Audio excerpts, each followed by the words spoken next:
और कष्ट जिन पर आप साइन करते हैं, उनमें से कोई भी कष्ट आपको या आपके परिवार के सदस्यों को किसी को भी शेष नहीं, सब समाप्त। जो असाध्य रोग हैं, जो ना ठीक होने वाले रोग हैं, जो श्रेणी जिनकी है, जिनकी औषधि संसार में नहीं है, उन रोगों के लिए दरबार आपको परीक्षण करेगा। अगर यदि आप में है तो दरबार अपनी ओर से 1 दिवसीय महाहवन निःशुल्क कराता है आप सबको, आपके परिवार के लिए। उसमें आप अपने परिवार के 3 असाध्य रोगियों को संकल्प करके रख सकते हैं, ताकि उनकी असाध्य रोगों की जो स्मृतियां हैं वह नष्ट हो सकें और उसमें भी आराम मिले उन्हें। जो दरबार नहीं आए परिवार के सदस्य, वो शनिवार, जैसे आज है शनिवार, मंगलवार 2 दिन रहते हैं, जिनमें रात्रि में 9 से 10 बजे के बीच में मेरे द्वारा पूरे विश्व भर के लोगों को संकल्प कराया जाता है, पूरे परिवारों को। तो उसमें शामिल होकर, जैसे आप अपने प्रार्थना संकल्प करके यहाँ स्वस्थ हो गए, वैसे ही वह भी प्रार्थना संकल्प करके अब परिवार के लोग घर में आप ही की तरह स्वस्थ हो सकते हैं। यही दरबार की शक्ति है कि बिना आए भी वह घर में स्वस्थ होते हैं, यदि संकल्प कर लें, प्रार्थना कर लें अपने कष्टों के नष्टीकरण के लिए, स्मृतियों के नष्टीकरण के लिए। तो आप सभी स्वस्थ हैं। तमाम छोटी छोटी 2-3 बातें वो ज़रूर ध्यान रखना है। जैसे संकल्प, हमेशा ध्यान रखें कि आपकी जो प्रार्थना की शक्ति है, संकल्प की जो शक्ति है, वह संसार की सबसे बड़ी शक्ति मानव जाति के पास है। संकल्प कैसा हो? तो संकल्प जो है वो सत्य से भरा हुआ हो। सत्य से भरा हुआ का अर्थ है न्याय, धर्म और सत्य की कसौटी पर हो, और प्रिय हित लाभ से हट करके न्याय, धर्म और सत्य की कसौटी पर वो हो। तो ऐसा संकल्प जो सत्य से भरा है करने पर, जिसे हम कहते हैं ऋतंभरा, जो बुद्धि के लेवल पर होता है, हमें कि हम जो कर रहे हैं ठीक है, वो हमारी आस्था, विश्वास और श्रद्धा से जुड़ के होता है, उसे ऋतंभरा नाम दिया गया। ऋतंभरा का अर्थ है कि सत्य से भरा हुआ संकल्प। तो जब इस प्रकार से आप संकल्प करते हैं कि जो हम कर रहे हैं निश्चित रूप से हम स्वस्थ होंगे, बाबा माँ की ऐसी कृपा है, भोलेनाथ माता का माख्या कृपा है, आप होते ही हैं। आप में अंदर है तभी आप आए, आपके अंदर आस्था, विश्वास, श्रद्धा है तभी आप दरबार आए। अब आप यहाँ संकल्प कर रहे हैं, इसको कहा जाएगा कि सत्य से भरा हुआ संकल्प, यानी ऋतंभरा, बोध किया हुआ, बुद्धि के जो लेवल पर है, जिससे हमारी आत्मा भी स्वीकार करती है, अनुभव करती है। तो आपने बोध से भरा हुआ संकल्प किया, सत्य से भरा हुआ संकल्प किया, ये बुद्धि के स्तर पर हुआ, और इसको किसने अनुभव किया? तो आपकी आत्मा ने साक्षी भाव से, साक्षी यानी दृष्टा भाव से इसको अनुभव किया। अनुभव से क्या मिला? प्रमाण मिला। अनुभव से ही प्रमाण होता है। तो ये अनुभव और प्रमाण की जो क्रिया है वो हमारे आत्मा के स्तर पर होती है। बुद्धि की जो क्रिया है वो हमारे बोध और हमारा जो संकल्प है वो उस स्तर पर होता है, ऋतंभरा होता है। और चित्त पे हमारी इच्छाओं के द्वारा, स्मृतियों का, और फिर उसके आगे सर्कस चलता है। तो वृत्ति में हमारे विश्लेषण और तुलन, फिर जब मन में जाते हैं 5वीं क्रिया में, तो फिर हमारे टेस्टिंग, सेलेक्टिंग, यानी चयन और आस्वादन। वो रुचि मूलक भी होता है चयन और आस्वादन, और स्वाद मूलक भी होता है ना। तो इस प्रकार से क्रियाएं होती हैं, जो आगे कभी आपसे चर्चा होगी तो उसे विस्तार से आपसे बात होगी कि कैसे कैसे हमारा मस्तिष्क, हमारा जो जीवन है शरीर के अंदर, वो कैसे हमारे मस्तिष्क के द्वारा हमारे शरीर को संचालित करता है। अभी विज्ञान केवल ये मानता है कि मस्तिष्क है और शरीर है, मस्तिष्क शरीर को चला रहा है, ऐसा आधुनिक विज्ञान अभी तक जानता है। लेकिन जो पुरातन विज्ञान है, ऋषि मुनियों का विज्ञान, वो कहता है कि शरीर और मस्तिष्क के साथ साथ एक और वस्तु है जिसे जीवन कहते हैं, जिसमें आत्मा, बुद्धि, चित्त, वृत्ति और मन, 5 चीज़ें इनबिल्ट हैं। वह मस्तिष्क के द्वारा, मस्तिष्क में भी एक मेधस होता है, मेधस के द्वारा मस्तिष्क से तालमेल बनाता है जीवन, जो केवल मनुष्य में पाया जाता है मेधस। वहाँ मनुष्य अपनी कल्पनाशीलता से, और जो उसके पास कर्म स्वतंत्रता है, उसके माध्यम से मनुष्य अपने जीवन यात्राओं को पूरा करता है। तो मस्तिष्क के और जीवन के बीच में एक मेधस होता है, जो केवल मनुष्य में होता है, किसी और जीव जंतु में नहीं होता, पशु पक्षी में। तो जीवन जो है मेधस के माध्यम से मस्तिष्क को आदेशित करता है, और मस्तिष्क शरीर के द्वारा सारी क्रियाएं कराता है ऐसे। तो मस्तिष्क हृदय से, हृदय पूरे शरीर से, ऐसी एक बड़ी प्रक्रिया है जिसको समझेंगे आप तो बहुत सुंदर लगेगा। अपने को समझने में भी एक अंदर बहुत रोचक प्रक्रिया है, जिसको सुना जाए, समझा जाए, देखा जाए कि हम काम किस तरह कर रहे हैं। अभी तो ये है कि खाया पिया सो गए, सुबह उठे फ्रेश हुए फिर चल दिए, लेकिन अपने अंदर क्या हो रहा है इसको अगर ढंग से समझ लिया जाए तो बहुत ही आनंददायक है। फिर लगता है कि ये ईश्वर में कितना दृढ़ विश्वास होता है कि कैसी व्यवस्था है, अद्भुत व्यवस्था है। उस व्यवस्था ही को नाम दिया गया तंत्र। तंत्र शब्द का अर्थ होता है कोई विधि, कोई उपाय, कोई मार्ग। ऐसे तंत्र माने कोई टोना टोटका, जादू टोना और झाड़ फूक नहीं, वो तो सब गंदी प्रक्रियाएं हैं जो दैत्य स्तर पे होती हैं। जो देव स्तर पर हैं, ईश्वर के स्तर पर हैं, वो प्रार्थना और संकल्प ही आपका पर्याप्त है। इतना ही आपने किया है। उस प्रार्थना और संकल्प के लिए आपका आस्था, विश्वास और श्रद्धा होना आवश्यक है। वो आपका रहता है तो आप किसी अच्छी एनर्जी से आप जुड़ते हैं, जिसके प्रति आपको आस्था, विश्वास, श्रद्धा रहता है। वह एनर्जी ही आपके संकल्प को पूरा कराती है। ऊर्जा चाहिए उसके लिए। तो आपने एक दिवसीय अनुष्ठान किया है, वनडे किया, और आपके पास विराट ऊर्जा का भंडार है। इतना ही ऊर्जा का भंडार जो आपके पास है, आपके पूरे परिवार के प्रत्येक सदस्य के पास अलग अलग इतना ही भंडार है। और अद्भुत बात इसमें यह कि जितना आप प्रार्थना संकल्प करते जाएंगे दरबार में, यानी बाबा माँ के प्रति, भगवान भोलेनाथ, माता कामाख्या के प्रति जितना आपकी आस्था, विश्वास, श्रद्धा बढ़ती जाएगी, आपको जान के आश्चर्य होगा, ये ऊर्जा आप खर्च करते रहेंगे बजाय घटने के, और बढ़ती जाती है। अद्भुत प्रक्रिया है ये। ईश्वर के साथ जुड़ के इसको महसूस करें तो अद्भुत है।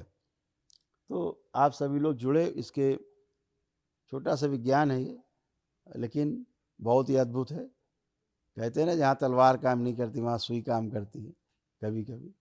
तो मैं आपसे कह रहा था कि जो संकल्प है उसको ध्यान से समझना है कि हम जो भी संकल्प करते हैं अपने लिए करते हैं तो हम स्वस्थ होते हैं, पूरे होते हैं। जैसे आपने जो भी संकल्प किए सब पूरे हुए यहाँ। ऐसे ही आप क्या करते हैं, जो परिवार के सदस्य कुछ संकल्प नहीं करते हैं, आप उनके लिए संकल्प करते हैं। तो क्या होता है, एक प्रक्रिया होती है, जब भी किसी के लिए आप संकल्प करते हैं, उसको अगर रोग और कष्ट है तो उसके रोग और कष्ट जिसका आप संकल्प करते हैं, उनकी स्मृतियां आप में आकर के रुक जाती, खिंच के आ जाती। अब जब आप में आती तो आपको जो और रोग कष्ट थे पहले से, कहते हैं नहीं चोट के ऊपर चोट लग जाए, तो अपना ही कष्ट मालूम पड़ता, लगता हमें कष्ट फिर से लग रहा हो रहा है। इसीलिए होता है कि परिवार के सदस्यों की स्मृतियां आप में आके फंस जाती। तो क्या करना है, केवल एक छोटा सा संकल्प के अंत में एक वाक्य बोलना है, और ये कष्ट परिवार के सदस्य का निकल जाएगा और आपको होने वाला कष्ट भी समाप्त हो जाएगा। और खूब करिए परिवार के लोगों के संकल्प।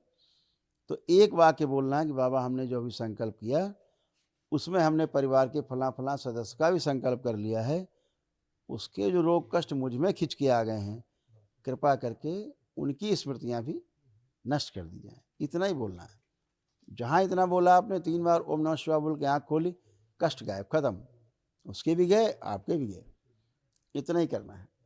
दूसरा, अभी आपके परिवार के जो आप जहाँ रहते हैं, आप वहाँ सारी चल अचल संपत्तियों का संकल्प किया, जो आपको देख सुन के भी अच्छी नहीं लगती थी संपत्तियाँ, अब आँख बंद करके देखेंगे वही संपत्तियाँ, वही स्थान अब आपको अच्छे लग रहे हैं, जहाँ रहना देखना भी लगता था बेकार है।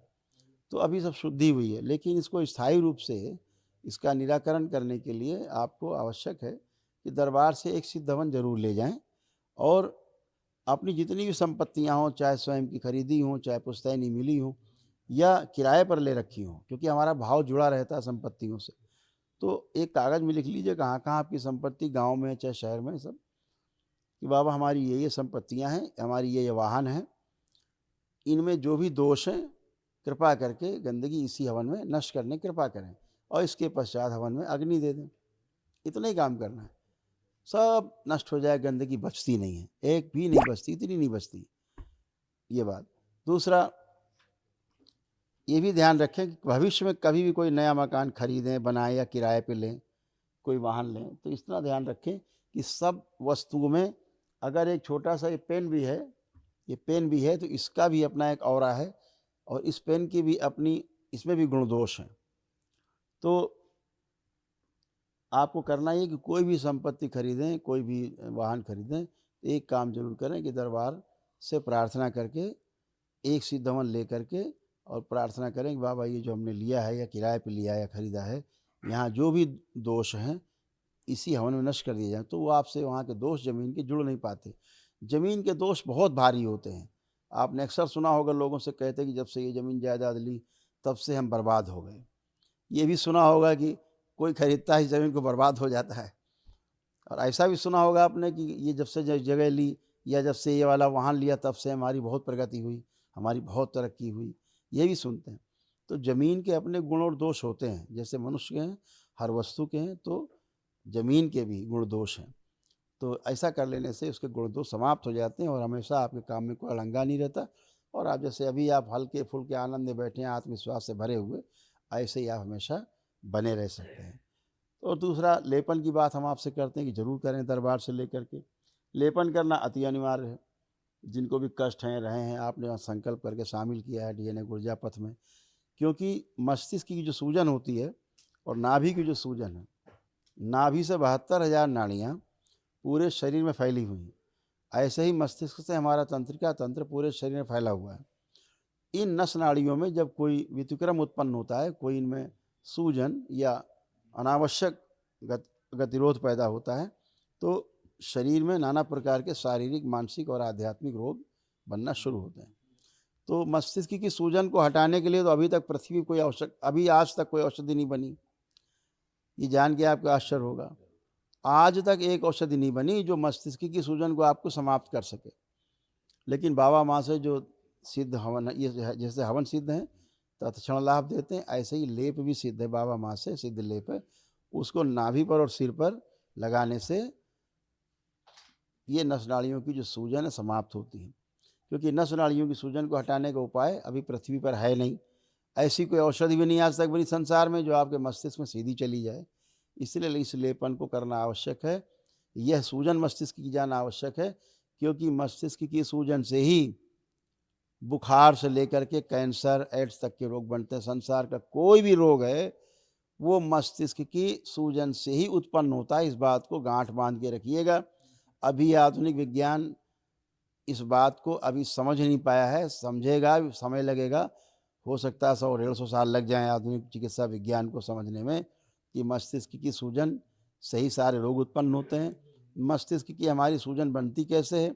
वह हमारे नकारात्मक इच्छा विचार आशाओं के कारण बनते हैं। और हमारे नकारात्मक इच्छा विचार आशाएं क्यों उत्पन्न होती हैं? क्योंकि हमारे कर्म भोग हैं पीछे, उसके अनुसार ही हमारा सोचना और करना निश्चित होता रहता है। आप चूँकि बाबा जैसे पूर्ण गुरु से जुड़े हैं, इसलिए आपके कर्म भोग काटने की शक्ति आपके पास आपके संकल्प के द्वारा ही है, जिससे ये सब कट रहे हैं और आप स्वस्थ बैठे हैं।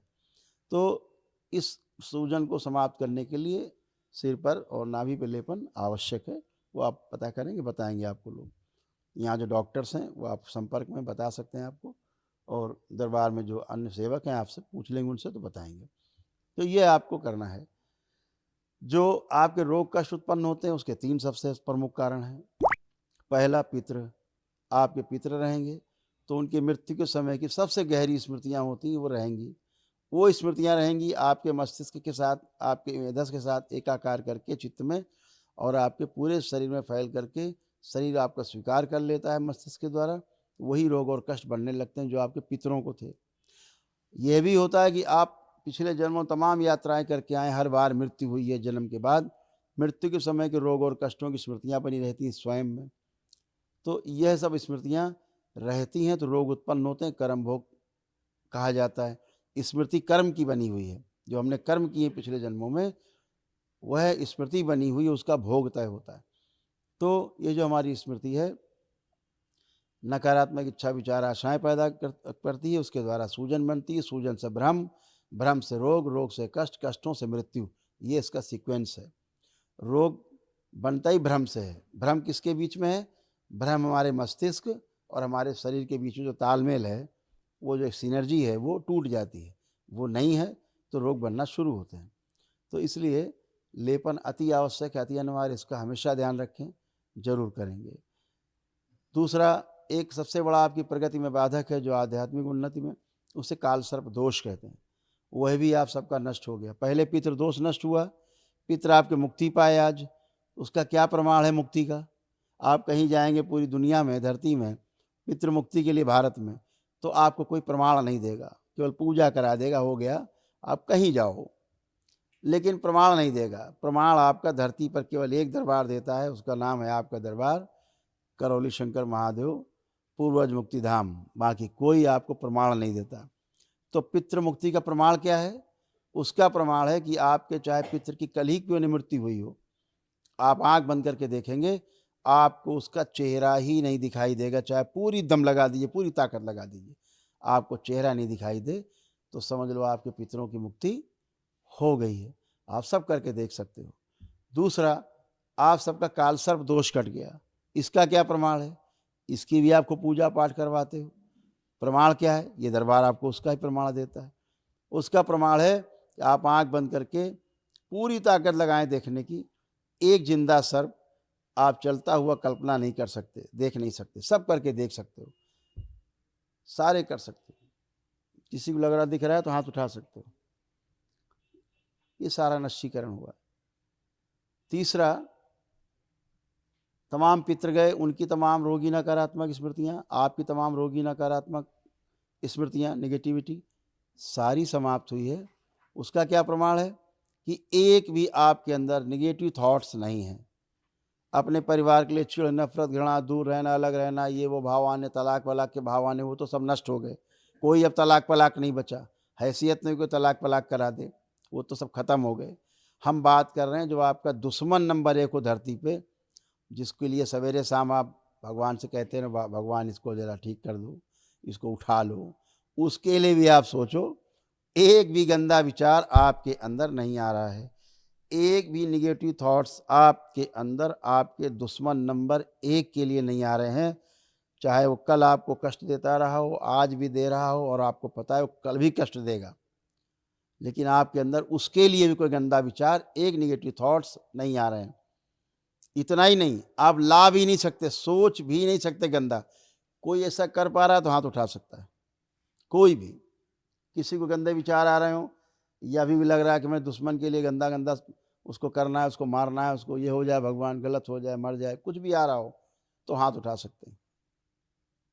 सोच के देखिए, सब लोग खूब ताकत लगाई दुश्मन के खिलाफ सोचने के लिए, आपके अंदर दुश्मन के लिए भी एक गंदा विचार नहीं। विचार आना छोड़ दो, विचार ला भी नहीं सकते आप गंदा, सोच भी नहीं सकते गंदा। इतना दरबार ने आपको शुद्ध किया है, आपको बुद्ध महावीर की तरह, नानक की तरह आपको एकदम शुद्ध और पवित्र किया है दरबार ने। इस लेवल पर आपको जा करके शुद्धता की गई है, आपके शरीर की, मस्तिष्क की और आपके पूरे मन की। आ रहा किसी में कोई भाव गंदा? नहीं आ रहा, किसी के लिए भी नहीं आ सकता, आएगा ही नहीं। इतनी शुद्धता की गई। ये हुआ कितने में? केवल 1 दिन का आपने वैदिक अनुष्ठान किया दरबार में, उसमें हुआ है। तो अभी दरबार बच्चों के लिए स्कूल में प्रोग्राम शुरू करने जा रहा है, शुरू कर दिए हैं।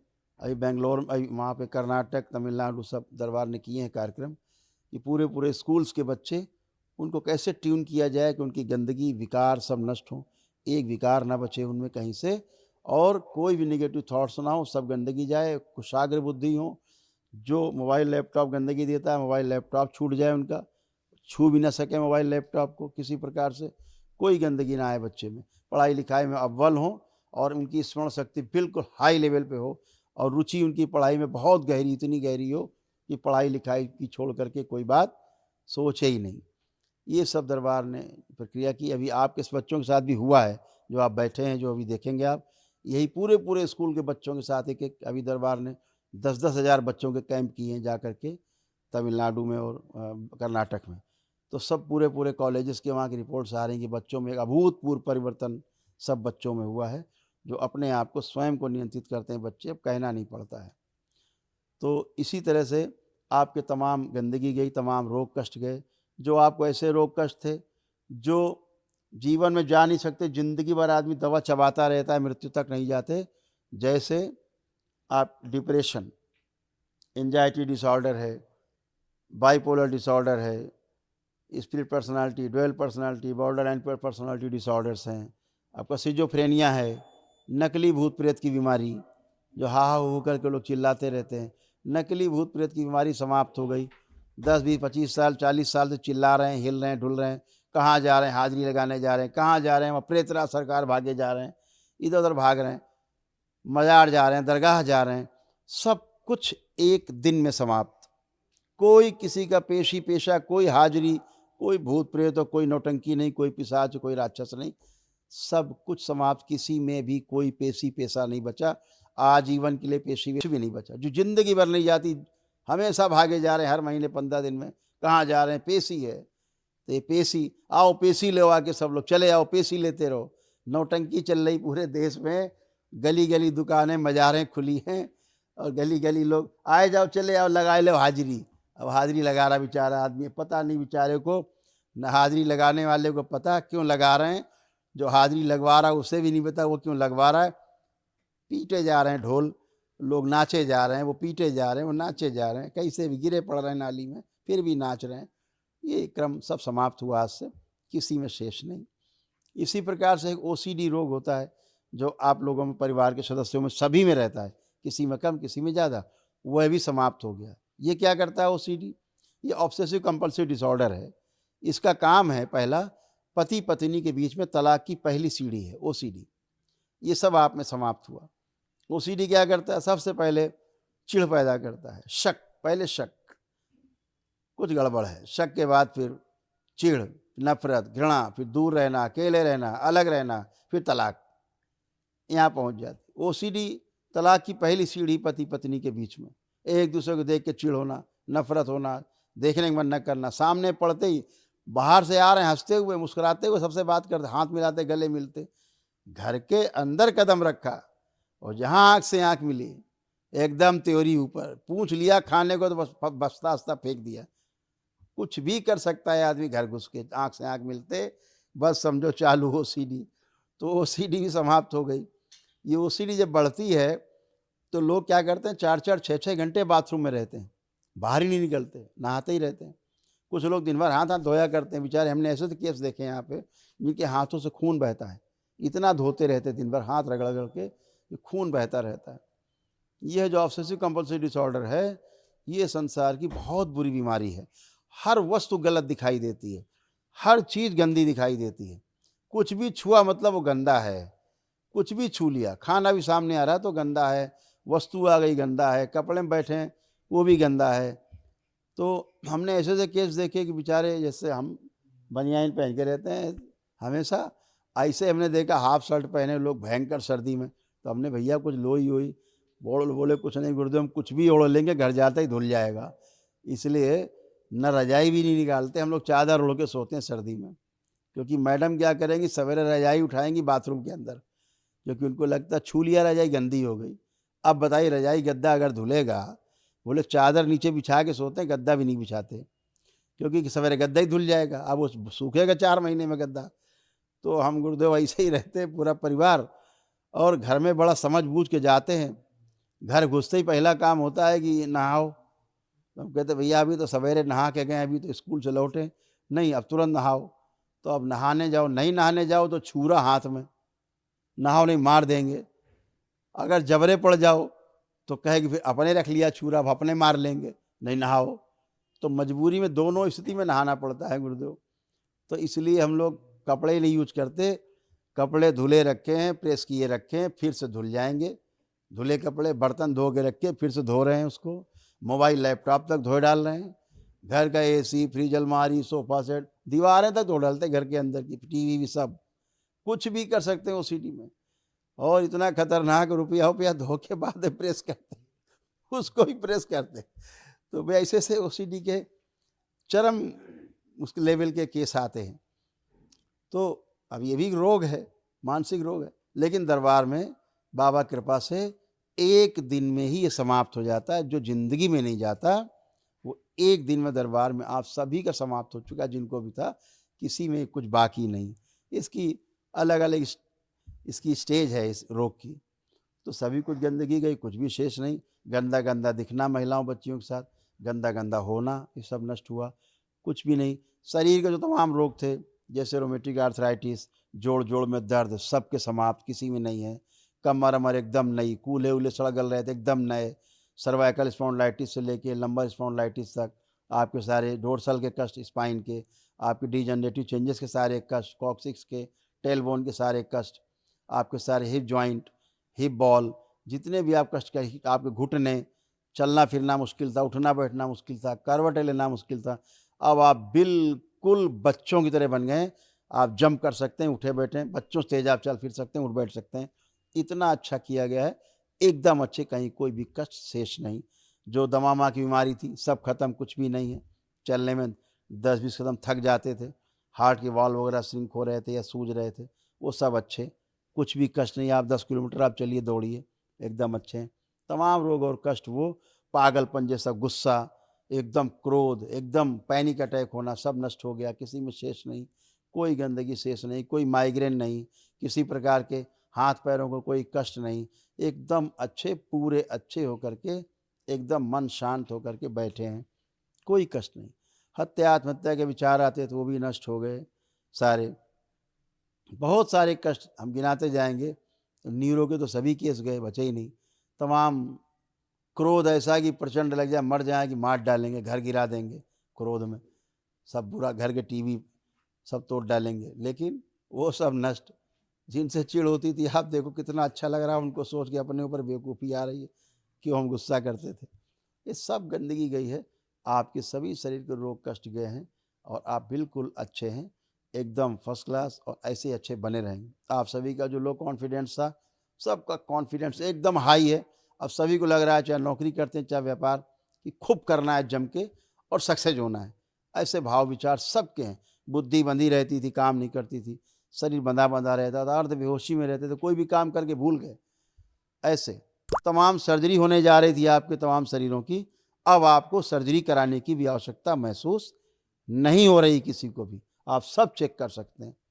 जो आप झुक के ज़मीन नहीं छू सकते थे, रीढ़ की हड्डी में कष्ट थे, खूब करिए कसरत, अब आप सब कर सकते हैं। कुछ भी नहीं, इतना ही नहीं, कभी कोई सर्जरी आपकी हुई हो, पीछे हो चुकी हो, सर्जरी के कष्ट हमेशा बने रहते जहाँ सर्जरी हुई होती है। रॉड पड़ी है या आपके प्लेट पड़ी हुई हैं शरीर में, आप छू करके भी देखेंगे तो आपको यही नहीं पता लगेगा कि कभी यहाँ भूतकाल में कभी सर्जरी भी हुई थी। आप छू के अपने स्थान को दे सकते हैं, देख सकते हैं जहाँ पे आपकी सर्जरी हुई हो। आप यही नहीं बता पाएंगे कि वहाँ कभी आपको सर्जरी हुई भी थी। प्लेट व्लेट पड़ी थी, आपको एहसास ही नहीं होगा, फर्स्ट क्लास है।